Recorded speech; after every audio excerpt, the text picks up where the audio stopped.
जगत का एक ऐसा नाम, एक ऐसा जाना पहचाना नाम जो किसी परिचय का मोहताज नहीं, पूरे भारत ही नहीं अभी तो पूरे विश्व में बिहार का परचम लहराया जिन्होंने।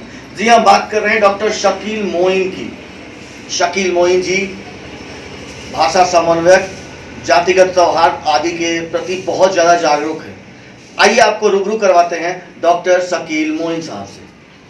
सर, वैश्विक महामारी कोरोना आई है जिसके चलते पूरे विश्व में सारी व्यवस्थाएं ठप हो चुकी थी, सारी प्रक्रियाएं बंद हो चुकी थी, स्कूल कॉलेज ऑफिस सारे कुछ बंद थे। जाहिर सी बात है आप भी अपने घर में बंद थे। उसके बाद अनलॉक हुआ और पहली दफ़ा आप आए राजधानी पटना में। सर, इस दौरान क्योंकि आप साहित्य जगत से कुछ ना कुछ करते रहते हैं, आप क्रियाशील व्यक्ति हैं, तो इन 2-3 महीने में आपने आखिर किया क्या? इस क्रम में मैं जहाँ था यानी बगहा, वहाँ मैं रहा। और पढ़ने लिखने वाले लोग, जाहिर सी बात है कि किताबों का शौक़ अगर है, किताबें अगर हैं हमारे पास, एक समृद्ध लाइब्रेरी अगर हमारे पास है, तो हम उनसे बहुत सारी चीज़ों को जो बहुत दिन पहले पढ़ी थी, अब जैसे मैंने काका कालेलकर के 12 वॉल्यूम थे हमारे पास, उसमें थोड़ा थोड़ा पढ़ा था, उसको ठीक से पढ़ा। गांधी जी के सपने के भारत को पढ़ा। इसे में ऑनलाइन से मैंने किताब, एक था डॉक्टर, एक था संत, अभी जो किताब अरुंधति राय की आई थी वो मैंने देखा। फिर रामचंद्र गुहा जी की किताब मुझे all India judicial employees confederation के नेशनल कन्वेंशन में एक गिफ्ट के तौर पर तमिलनाडु एसोसिएशन के सेंथिल जी ने दी थी, इंडिया आफ्टर इंडिपेंडेंट, उसको देखा। इन तमाम चीज़ों के साथ मेरे एक मित्र अखिलेश्वर नाथ त्रिपाठी जो एक अच्छे कवि हैं, मेरे मित्र जो अल्तमश दाऊदी जो सामाजिक सरोकार के एक अच्छे आदमी हैं, प्रोफेसर अल्तमश दाऊदी मुजफ्फरपुर, बहुत ही सीनियर और वरिष्ठ पत्रकार लखनऊ में हैं, धीरेन्द्र नाथ श्रीवास्तव जी ने, बातें होती थी तो उन लोगों ने मुझे ये राय दी कि शकील साहब, शायरों में बिहार के बहुत कम ऐसे शायर होंगे जिन्होंने आपकी इतनी यात्राएं की होंगी। और हम लोग, उन लोगों ने कहा तो मुझे अंदाज़ा कहा कि आप ज़रा देखिए कि क्या है, कब तक और कितनी यात्राएं आपने की हैं। तो मुझे लगा कि इस परिधि में तो पूरा देश आता है। कहीं पर एसोसिएशन के लिए अगरतला में बैठा हूँ, गुवाहाटी में बैठा हूँ, तो कहीं भुवनेश्वर में ऑल इंडिया मुशायरा कंडक्टर रहा हूँ भारतीय रेल का, कहीं पर अगर मैं केरला में और तमिलनाडु में एसोसिएशन के साथ मैं हूँ और उस कॉन्फ्रेंस में उन लोगों के साथ स्तरीय ढंग से शामिल हूँ, तो कहीं पर मैं शांति निकेतन में वाइस चांसलर श्री स्वप्न दास गुप्ता जी से गीतांजलि भी ले रहा हूँ, कहीं पर मैं उत्तराखंड में गांधी थॉट के आधार पर आधारित सेमिनार में कौसानी, जहाँ 300 किलोमीटर ऊपर है नैनीताल से, वहाँ बैठ कर के अपना वक्तव्य दे रहा हूँ। इन सारी चीज़ों को जब मैंने कलेक्ट किया तो मुझे लगा कि मैंने तो 5-6 लाख से ज़्यादा किलोमीटर की यात्राएं की हैं अब तक की, और लगभग देश का कोई ऐसा राज्य नहीं है जिसमें 2-4 राज्यों को छोड़ दिया जाए तो जहां मेरी सक्रिय भागीदारी साहित्य और संघ के स्तर पर नहीं रही है।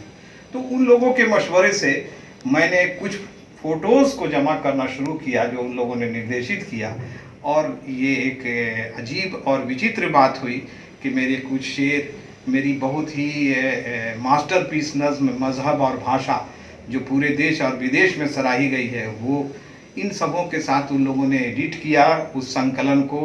और मैं साहित्य से और कल्चर से संबंधित 45 तस्वीरें, एसोसिएशन से संबंधित 39 तस्वीरें, मेरे मोमेंटोज़, मेरी जगह जगह की माइकिंग, मेरी जगह जगह की गार्लैंडिंग, इनको कलेक्ट करके एक किताब इस लॉकडाउन में आई। और वो किताब अभी मैं पटना में मैंने अभी हस्तगत हुई है मुझे 2 दिन पहले, doctor Shakeel Moin at a glance, doctor Shakeel Moin एक नज़र में। और मैं शुक्रगुजार हूँ अपने मित्रों का, अपने सारे मोहब्बत करने वालों का, भाषाई सौहार्द और सामाजिक सरोकार के प्रति सतर्क रहने वालों का, और इस बिहार की सरजमीन में बहुत ही प्यार के साथ रहने और बसने वाले लोगों का। सर, आपकी ये किताब है, दर्शक भी देख रहे हैं, डॉक्टर शकील मोइन एक नज़र में सफ़र। ये देखने से ही इसके टाइटल समझ में आ रहा है कि आपका सफ़र शुरुआत से अभी तक का, इसमें सारे पंक्तिबद्ध हैं चित्र और आपके पुरस्कारों के साथ। सर, बीच के पेजों में हमने देखा है कुछ आपने पंक्तियां लिखी हैं, जैसे मुझको ऐसी उड़ान दे मौला, बस में सारा जहां दे मौला। दूसरे पृष्ठ पे आते हैं, सारा माहौल मेरा हो, मुझको ऐसी ज़बान दे मौला। जब्त करने से हुनर निखर जाता है, प्यार तो हद से गुजरता है और बिखर जाता है। तमाम पेजों पे ऐसी लाइनें लिखी हुई हैं। एक लिखा हुआ है, रात की झील का ठहरा हुआ पानी हूं मैं, कौन चुपके से मेरी तरह उतर जाता है। सर, हर एक पेज पे एक एक पंक्ति लिखने का तात्पर्य क्या था? शुरुआत मैंने की है, मुझको ऐसी उड़ान दे मौला, बस में सारा जहान दे मौला। तो जाहिर सी बात है, अपना तो कुछ है नहीं। एक छोटे से परिवार में जन्मे हुए व्यक्ति को ऊपर वाले ने अपने आशीर्वाद से इतनी ज़्यादा इज्जत दी और इतना ज़्यादा सफ़र दिया, यही कोई कम नहीं था। और इसीलिए मैंने दुआ की कि मुझको ऐसी उड़ान दे मौला, बस में सारा जहान दे मौला। आपने रात की झील वाला शेर कहा, ये मेरा मास्टरपीस शेर है, जिसके बारे में बशीर बद्र और निदा फाजली ने भी कहा था कि मन करता है इसको मैं चुरा लूँ। और ये वो शेर था कि जब्त करने से हुनर और निखर जाता है, प्यार हद से जो गुजरता है बिखर जाता है। रात की झील का ठहरा हुआ पानी हूँ मैं, कौन चुपके से मेरी तह में उतर जाता है। तो ये जो अच्छे अच्छे अशार थे, इन लोगों ने मुझे इसमें किताबों में ले लिए, तस्वीरों के नीचे वो कैप्शन के तौर पर इसका इस्तेमाल किया, इसको लगाया। और उससे ये है कि मेरे जो बहुत सारे चाहने वाले लोगों की बहुत लंबी दुनिया है पूरे देश के अंदर। एक तरफ साहित्य और सामाजिक सरोकार से जुड़े हुए लोग हैं, एक तरफ all India judicial employees confederation के जुडिशरी के मेरे सारे एम्प्लॉयज़ हैं जो बहुत ही प्यार और मोहब्बत के साथ मुझे रखते हैं। तो उन तमाम लोगों तक भी ये मेरा शेर पहुंच जाए, ये कोशिश हमारे संपादक मंडल ने की है। और एक शायर के पास उसकी सबसे बड़ी पूंजी उसकी लेखनी ही तो होती है। अभी वैश्विक महामारी कोरोना आई है, तो बहुत जाहिर सी बात है, बहुत सारी समाजसेवी संस्थाएं, बहुत सारे लोग बाहर निकलकर अपने लोगों की मदद कर रहे हैं, क्योंकि भारत में जो भी है वो हमारा ही है। तो ये बहुत अच्छा लगा कि बहुत सारी समाजसेवी संस्थाएं, सरकार भी और आपके ऐसे बुद्धिजीवी लोग भी, जिसको जितना बन पड़ा किया। लेकिन सर, उसका एक और पहलू देखने को मिला जो थोड़ा सा कष्टदायी था, दुखदायी था। कुछ लोग सामान देते हैं और फोटो खिंचवाते हैं, हमेशा फेसबुक और सोशल साइट के माध्यम से देखने को मिला है। आपको नहीं लगता कि ये उस गरीब की गरीबी का माखौल और मजाक उड़ाया जा रहा है? यकीनन, ये एक अकेले आदमी के साथ नहीं, कई आदमी एक साथ, और इन सब चीज़ों का प्रचार और प्रसार भी लोगों ने किया।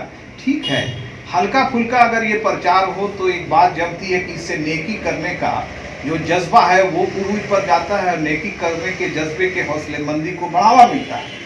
लेकिन ये नेकी का जज्बा अगर प्रोपेगेंडा में तब्दील हो जाता है, नुमाइश में तब्दील हो जाता है, तो ये बहुत ही गलत बात है। और आपने सही कहा कि गरीबी का या ज़रूरतमंदों का मजाक उड़ाना ये अच्छी बात नहीं है। और हमारे यहाँ तो ये कहा गया है कि हम लोग बचपन से सुनते आए हैं कि नेकी ऐसी की जाए कि अगर दाहिने हाथ से की जाए तो बाएं हाथ को खबर नहीं हो। लेकिन ये बाएं हाथ की खबर तो अलग बात है, ये दुनिया को खबर करने वाले लोग हैं। इनको इनकी अकल से अल्लाह इतनी कम से कम दे ज़रूर कि वो समझें कि ये नीयत जो है, ये जो सवाब का जज्बा है, पुण्य कमाने का जज्बा है, उसी वक्त ख़त्म हो जाता है जब इसमें इश्तहार शामिल हो जाता है। आप सामाजिक जगत से जुड़े हैं, साहित्य जगत से जुड़े हैं, बहुत सारे आपके फॉलोअर्स हैं जो आपको सुनते हैं। ऐसे में ऐसा संदेश, क्या संदेश देंगे जबकि इस महामारी का कोई दवा नहीं? देखिए, सरकार का जो निर्देश है, मेडिकल एसोसिएशन का जो निर्देश है, डॉक्टरों का जो निर्देश है, ये निर्देश आपको अनुपालन करना ही पड़ेगा। और आप मास्क का पूरा उपयोग कीजिए, सोशल डिस्टेंसिंग बनाइए। आपके हर घर में लगभग तुलसी जी रहती हैं, खूब काढ़ा पीजिए अगर बाज़ार से ख़रीद नहीं सकते हो तो। और हाथ धो करके रखिए। कोई बाहर से आता है, जूते चप्पल उतरवाइए, हाथ धुलवाइए, पैर धुलवाइए, कपड़े को कहिए कि नहा ले और उसके बाद आए।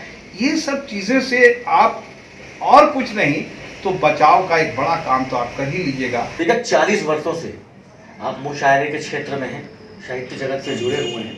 आपने बहुत जगह मुशायरा पढ़ा है, बहुत मंचों पे जाके मुशायरा पढ़वाया भी है। सर, आपको नहीं लगता कुछ बदलाव आया है? आपके समय का मुशायरा और वर्तमान मुशायरे में बहुत ज़्यादा फर्क आया है? हाँ, ये आपने सही कहा। मैंने उस वक्त से, ये 40 साल की बात आप कर रहे हैं, मैं उससे भी पहले जाता हूँ जब हमारे पिताजी बड़े बड़े मुशायरे में हमें अपने साथ लेके जाया करते थे। उस वक्त मुशायरे में सिर्फ शायरी होती थी, और आज का मुशायरा, उसमें शायरी खोजी जाती है, तलाशी जाती है, प्रोपेगेंडे और नारे ज़्यादा होते हैं। और ऐसे लोग जो श्रोताओं का एक खास वर्ग जो बहुत ही पढ़ा लिखा समझदार हुआ करता था, वो आज भी नहीं है, ऐसा नहीं कर सकते। लेकिन वो जो युवा वर्ग है वो बहुत ज़्यादा डीप में जाने की कोशिश नहीं करता है, और यही कारण है कि बहुत ही स्तर जिनके पास नहीं है, और जो कलाबाजी और हुनर जानते हैं माइक पर, वो लोग कलाबाजियाँ करते हैं, और ये युवा वर्ग उनसे उत्साहित होता है। और ये लोग बाजारू हो चुके हैं, ये मुशायरे को इन्होंने बाजार बना दिया है।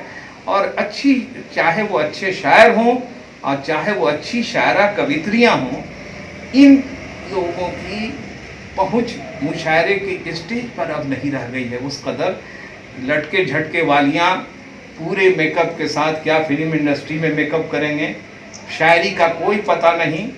और अगर आप नाम देख रहे हैं तो ये यहाँ तक के लैंग्वेज भी उनको नहीं मालूम है कि हाँ कैसे लिखा जाता है, और ज़रा सा भी तमीज़ नहीं है। 2 4 10 20 गज़लों का एक तरह की प्रैक्टिस कर लिया और मुशायरे को वो प्रोफेशन के तौर पर इस्तेमाल कर रहे हैं। अगर मैं भारत में रहता हूँ, भारतीय हूँ, बिहार में रहूँ या यूपी में रहूँ, मैं बिहार में रहता हूँ और रहने चला गया रोजी रोजगार के चलते लखनऊ या गुजरात या मुंबई, तो मुझे प्रवासी लोग कहते हैं। ये एक ऐसा दर्द होता है, वो आप हमारे भाइयों से पूछिए जो बिहार में हैं, यूपी में। आपको कहाँ तक उचित लगता है अपने देश के लोग अपने ही देश में प्रवासी कहे जाते हैं? प्रवासी की जहाँ तक बात है, ये कितना अफसोसनाक है कि वो ज़रूरतमंदों को अपने घर के, अपने गरीब माँ, अपने बूढ़े ज़ईफ़ बाप, अपनी जवान लड़कियों की जिम्मेदारियों को ठीक से निभाने के लिए, रोज़ी के लिए वो सफ़र करता है, और इसमें हिंदुस्तान का कंसेप्ट प्रदूषित होता है। भारत हमारा देश है और हम सब भारतवासी हैं।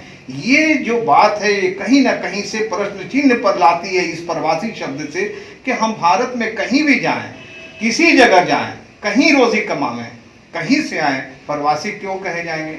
और रही बात प्रवासी की, तो हमें तो खुद भी कभी कभी ऐसा लगता है, जैसे मैं आपके सामने हूँ, मेरा जन्म गया के आप गीला में हुआ, आप जानते हैं शहर के अंदर मुफस्सिल में। मैं पढ़ाई लिखाई और पिताजी के रख रखाव में मोतिहारी में हम लोगों का वास हो गया, और हम मोतिहारी में, गया से मोतिहारी रहे, मिडिल स्कूल से लेकर के ग्रेजुएशन तक हमने मोतिहारी में किया।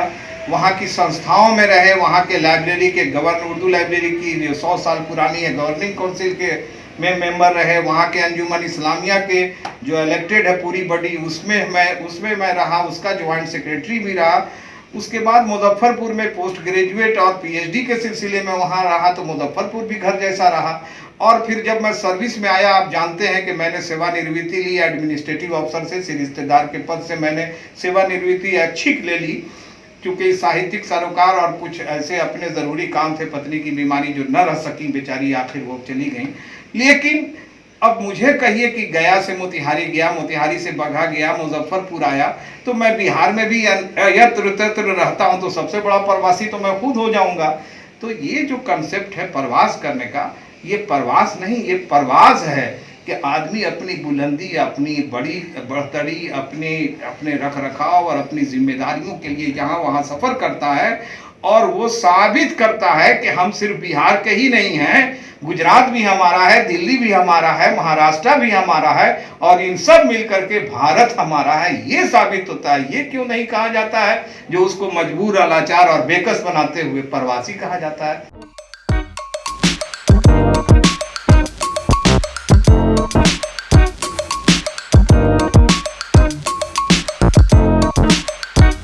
राजनीतिक परिचर्चा पे आते हैं, क्योंकि विधानसभा लोकतंत्र का महापर्व चुनाव है, विधानसभा चुनाव होने वाले हैं बिहार में। चूंकि आप बिहार से हैं तो आपकी भी राय हमें जाननी चाहिए।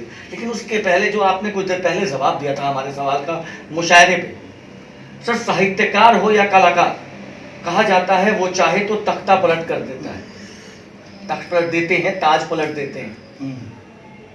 आज के परिवेश में, आज हमारा हिंदुस्तान हिंदू मुस्लिम के नाम पे लड़ रहा है।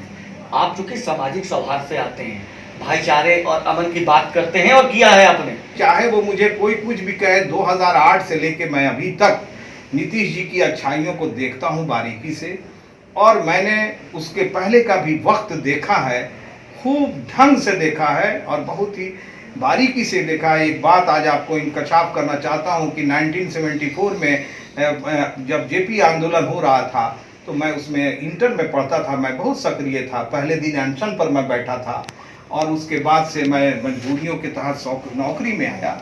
लेकिन नीतीश जी का जो विज़न है, हमारे बच्चे जो पढ़ते थे वो लोग परेशान थे, बिजली नहीं मिल रही थी, सड़क नहीं थी, हॉस्पिटल नहीं था। तो अब जो चीज़ नहीं थी उसे एस्टेब्लिश तो बिहार में इस हुकूमत ने किया है, नीतीश जी ने मेहनत से किया है। हम जब चाहते हैं अपने घर चले जाते हैं, रात हो दिन हो, इससे कोई फ़र्क नहीं पड़ता है।